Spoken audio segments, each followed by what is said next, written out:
Hello po sa ating lahat, mapagpalang tanghali, dan joy, viral na nga daw ho, hindi na nila maitatago ang alin. So, ano nga ba yung hindi nga po nila maitatago na tila may spark nga daw po sa kanilang dalawa at grabe, no? May feelings na nga daw po itong si Dan kay Joy noon pa lang. Hang, bilis naman. Ayan. Kaya patuloy po natin suportahan si Kuya Val Santos Matubang, Kalingap Rab. Huwag po natin skip ang kanilang video para sa ganoon ay marami pa po ang kababayan po natin ang kanilang malinga. So, dito sa video ito ay tilay marami nga po ang napapangiti ng Dan Joy. No?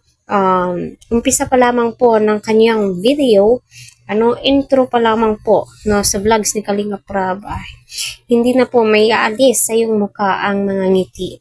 At yung mga sinasabi ni Dan na kinakabahan daw siya ay tilay pati po tayong mga viewers ay kinakabahan din po, di ba? So, kaya patuloy daw po natin suportahan ang DJ. Huwag po natin kalimutan na i-subscribe silang lahat. And good vibes lamang po ito. Huwag po tayong magmumuraan kasi maliligwak po kayo kay Lolo, So, yun nga, totoo naman, intro pa lang po ng video ay masasabi mo po talaga at mapapangiti ka na po sa kanilang dalawa kasi iba yung spark po, no? Parang may something sa kanilang dalawa na masasabi mong swak na swak sa panglasa mo. Tilay, same as Ed silang din po, di ba? Nakakakilig, mai-entertain ka po talaga sa video po nila.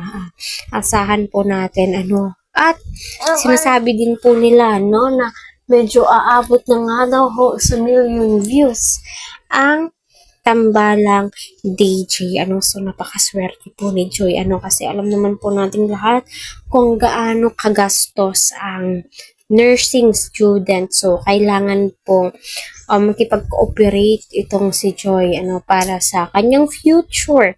Soon may nursing na po ang Team Kalingap.